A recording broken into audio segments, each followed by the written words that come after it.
반갑습니다. 자, 오늘은 복음과 회복 8번째 시간. 오늘 하고 다음 주부터는 방학에 들어갑니다. 자, 오늘은 복음과 일터입니다.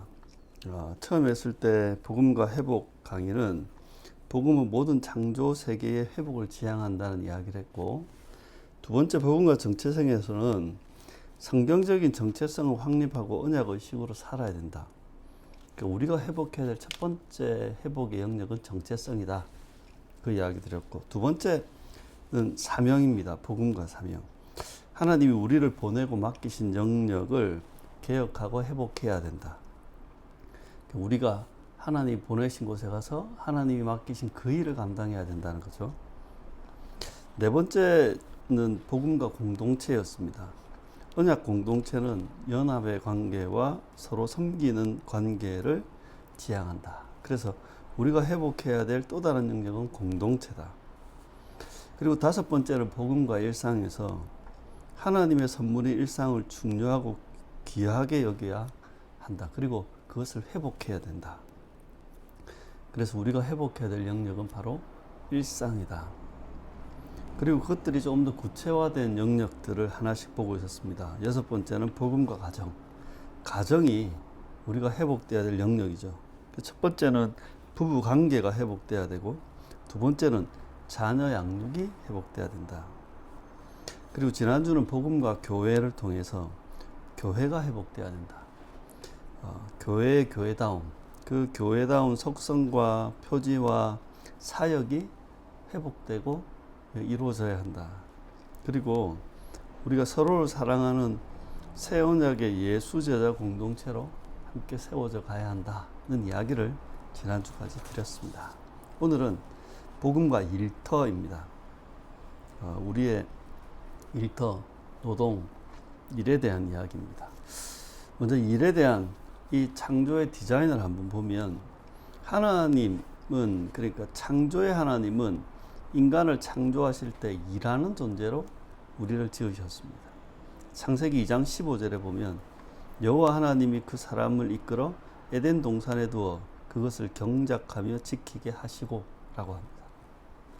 하나님의 창조 디자인 속에서는 인간의 노동이 포함되어 있습니다. 창조의 하나님은 인간을 일하는 존재로 지으신 거죠. 그래서 인간은 일의 유전자를 갖고 있습니다. 노동은 인간의 이 창조적 본성이고, 이 본성적인 욕구에 속하고, 이 노동은 인간의 삶의 아주 근본적인 요소로 작용하는 겁니다.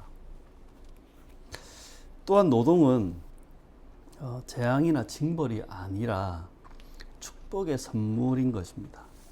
전도서 3장 13절에 이렇게 되어 있어요. 사람마다 먹고 마시는 것과 수고함으로 낙을 누리는 그것이 하나님의 선물인 줄도 또한 알았도다. 노동을 타락 이후에 발생한 저주의 결과물로 보아서는 안 됩니다. 노동은 징벌적인 명령이 아니라 자유로 이끄는 초대인 것입니다. 그래서 이 노동을 하나님의 축복의 선물로 알고 제대로 그 노동관을 가지고 있어야 된다. 그리고 노동도 중요하지만 창조의 디자인 속에서는 쉼과 함께 가야 되는 노동입니다.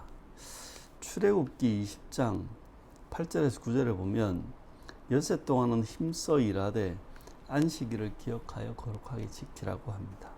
그러니까 정기적으로 일손을 놓고 쉬어야 하는 겁니다.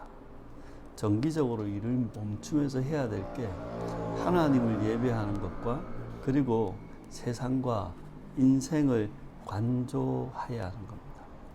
그렇게 이 세상과 인생을 간조하지 않는다면 삶의 의미를 진정으로 체득하기는 어렵겠죠.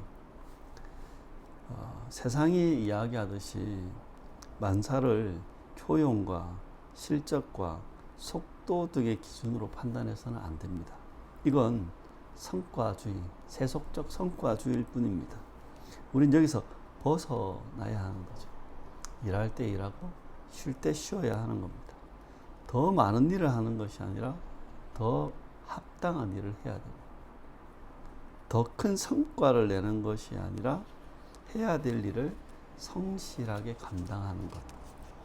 그게 하나님의 창조의 디자인 아니겠습니까? 두 번째는 일의 존엄성에 대해서 찾아봅시다. 일은 어떤 종류든 그 종류에 상관없이 모두 고귀하고 존엄성을 갖습니다. 세상에 하찮은 일은 없는 겁니다. 일은 인간이 주님을 대신해서 하는 행위이기에 존엄합니다. 세상적인 일이든 그것이 종교적인 일이든 모든 일은 다 존엄성과 고귀함을 갖는 거죠. 주님이 부여하신 존엄을 담아내지 못할 만큼 하찮은 일은 없습니다. 현대사회는 노동을 모두 재화로 다 평가하고 변환하려 하기 때문에 노동의 가치 또한 많이 왜곡이 됩니다. 얼마를 받느냐가 노동의 가치일 수는 없는데 우리는 그렇게 길들여져 가는 것이죠. 그래서 우리가 하는 모든 일, 그게 불법적이거나 타인에게 해를 주지 않는 그런 일반적인 일은 모두가 다 고귀하고 존엄성을 갖는다는 걸 아셔야 합니다. 그뿐 아니라 일은 사람을 또한 존엄하게 만듭니다. 인간의 노동은 지위나 급여와 상관없이 인류에게 존엄성을 부여하는 것입니다. 이 원리를 깨닫는다면 우리가 받은 은사와 열정으로 자유롭게 직업을 선택할 수 있지 않겠습니까? 이 세상이 생각하는 그 직업관, 어떤 체면이나 아니면 우월감, 아니면 질투나 상대적 박탈감, 이런 것들은 좀 사라지고 오히려 이 노동과 일에서 의미를 깨닫고 보다 더 그것들을 통해서 기쁨을 누리며 살 수 있지 않을까. 근데 우리는 다른 사람이 어떻게 보는가, 그리고 이게 사회적 지위가 어떻게 되는가, 뒤에 사자가 붙으면 우월감을 가질 수 있죠. 근데 그렇지 않다는 겁니다. 오히려 거기서 벗어나 자유로운 것이 그게 기독교 신앙이다. 그래서 큰 일이든 작은 일이든 모든 일은 다 소중하다. 그게 규모와 상관없이 어떤 업종과 상관없이 온갖 일은 다 중요하다는 것들을 우리는 알아야 합니다. 세 번째는 일의 가치를 한번 생각해 봅시다. 복음은 일의 가치를 새롭게 조명하게 합니다. 현대인들은 직업적인 성공에서 자신의 구원을 찾으려고 합니다. 왜냐하면 거기에서 직업적인 성공을 통해서 자존감도 자부심도 존재의식도 가지려고 하니까. 그런데 이러한 직업, 어떤 외적인 조건은 결코 내가 될 수 없잖아요. 네. 많은 사람들은 이렇게 직업적인 성공, 외적인 어떤 조건이 자신이 된다고 생각하니 높은 보수나 아니면 지위를 보장하는 자리, 그런 것들에 매이고 연연하는 거 아니겠습니까? 일은 자기 존재를 과시하거나 증명하는 그런 도구가 아닙니다. 복음은 일로서 자신을 입증하거나 정체성을 증명해내라고 말하지 않습니다. 그래서 우리는 복음을 믿는다면 이러한 자기 입증, 자기 존재성, 자기 어떤 과시에서 자유를 얻을 수 있고 해방될 수 있습니다. 우리가 믿는 복음으로는 우리의 정체성은 오로지 하나님과의 관계에 의해서만 결정될 수 있는 거 아니겠습니까? 네. 그리고 우리가 노동하는 이 일터는 하나님의 창조와 섭리사역에 동참하는 자리라는 것을 아셔야 됩니다. 창세기 1장 28절에 하나님 이렇게 명령하시죠. 하나님이 그들에게 복을 주시며 하나님이 그들에게 이르시되 생육하고 번성하여 땅에 충만하라. 땅을 정복하고 바다의 물고기와 하늘의 새와 땅에 움직이는 모든 생물을 다스리라 하시니라. 그러니까 하나님은 사람을 창조하시고 일을 맡기셨습니다. 일터는 하나님의 창조 질서 속에서 주어진 소명의 일부인 것입니다. 그래서 일을 통해, 우리가 하고 있는 일을 통해서 하나님의 창조 사역과 그 섭리 사역에 동참하고 있다는 그 의식을 가져야 됩니다. 그런 일에 대한, 직업에 대한, 노동에 대한 의식을 가지고 살아야지 그게 복음적 가치관에 합당한 것입니다. 또한 노동을 한다는 것은 자신의 삶에 책임을 다한다는 의미입니다. 시편 128편 2절에는 네가 내 손이 수고한 대로 먹을 것이라 내가 복되고 형통하리로다 라고 말씀하고, 데살로니가 후서 3장 10절은 이렇게 경고하죠. 우리가 너희와 함께 있을 때도 너희에게 명하기를 누구든지 일하기 싫거든 먹지도 말게 하라 하였더니. 그러니까 우리는 노동을 통해 자신의 삶을 돌보고 자립해야 하는 겁니다. 최우선은 자립을 해야, 그리고 나서 그 다음에는 공유도 할 수 있고 베풀 수도 있는 것입니다. 나눌 수도 있는 것입니다. 근데 스스로 자립할 수 없는 사람이 그 다음 것을 어떻게 하겠습니까? 근데 노동을 한다는 것은 자신의 삶에 책임을 다하고 자기 스스로의 삶을 자립해서 산다는 것입니다. 또한 노동은 이웃과 세상이라고 하는 공동체에 유익을 주고 그 공동체를 섬기는 행위인 것입니다.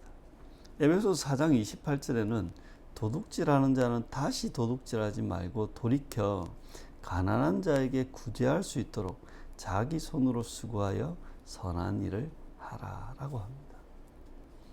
일에 담긴 이 소명에 대한 의식들, 개념들, 이걸 회복해야 됩니다. 그러니까 일터는, 노동은 하나님이 불러서 우리에게 맡겨주신 과업인 것입니다. 그래서 이 일을 통해 하나님과 이웃을 섬기는 도구로 봐야 되는 것입니다. 우리는 이 일을 우리 개인의 자아 실현이나 아니면 나의 어떤 이득을 취하는 그런 목적으로, 수단으로만 보지 말고 우리 모든 공동체, 우리 공동체의 유익에 기여하는 행위로 보아야 하는 것입니다. 그래서 많은 사람들이 일을 할 때 자기 자신만을 위해서 하는 일은 없잖아요. 제가 지금 목회를 하고 있지만 이 목회가 내 신앙만을 위해서 목회하는 게 아니잖아요. 우리를 위해, 모두를 위해, 공동체를 위한 일이라는 거예요. 목회만 그런 게 아니라 모든 일이 그렇다는 거예요. 또한 이 일은 하나님과 이웃을 사랑하는 수단입니다.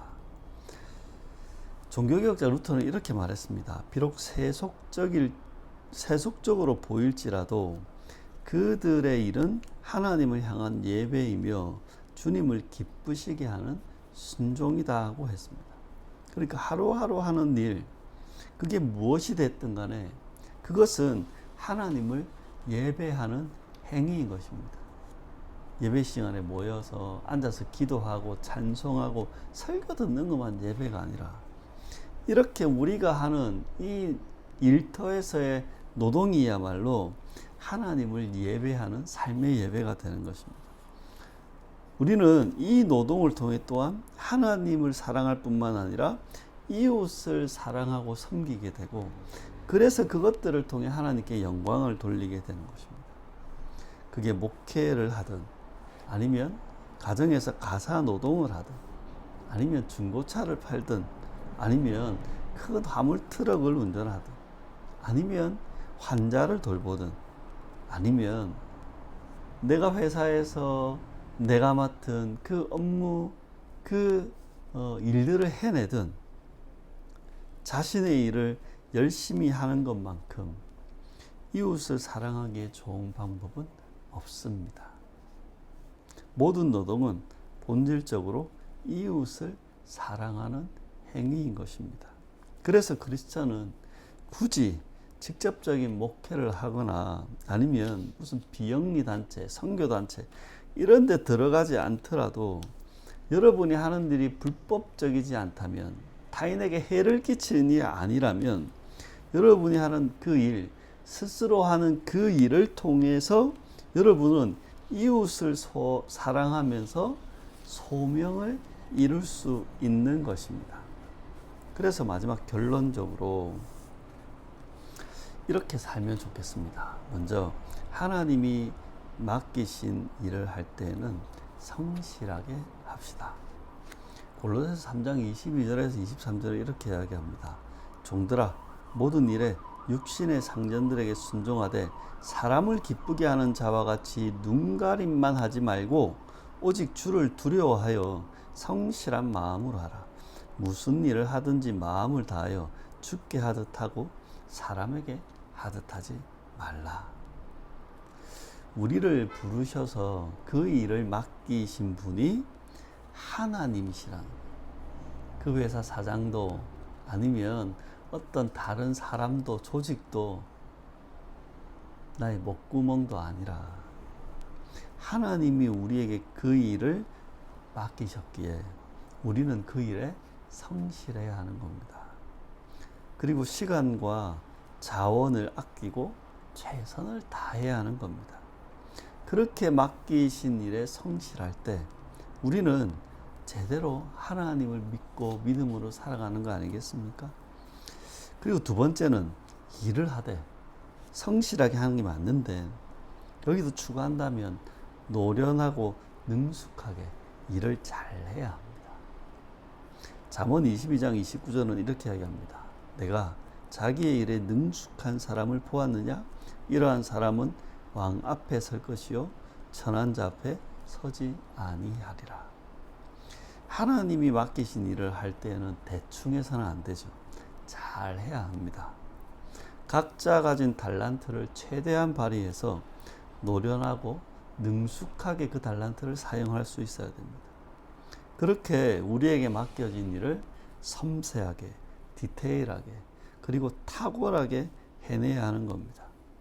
이 탁월함은 타고난 재능이라기보다는 최선을 다할 때 만들어지는 능력 아니겠습니까? 이 이야기를 하고 오늘 성경부를 마칠까 합니다. 오래된 미국 영화 중에 불의 전차라는 영화가 있는데 이 주인공의 아버지가 아들에게 이런 말을 합니다. 완벽하게 해내기만 한다면 감자 껍질 벗기는 일로도 주님께 영광을 돌릴 수 있단다. 한 번 더 알려드릴까요? 완벽하게 해내기만 한다면 감자 껍질 벗기는 일로도 주님께 영광을 돌릴 수 있단다. 주의 일이니 세상 일이니 그렇게 구분하지 마십시오. 주님이 기뻐하시는 일인지 사람이 기뻐하는지 그런 거 구분하지 마십시오. 불법적인 일만 아니라면, 해를 끼치는 일만 아니라면 그 모든 것이 주님의 일이요, 주님께서 맡겨주신 일이요, 우리의 소명, 사명의 자리라는 것들로 아시고 여러분이 맡은 그 일을 성실하게 그리고 노련하게 능숙하게 잘 해내시게, 그렇게 여러분의 일터를 회복하며 바로 세우며 살아가는 여러분의 인생이 되시길 당부하고 축원드리며 마치겠습니다.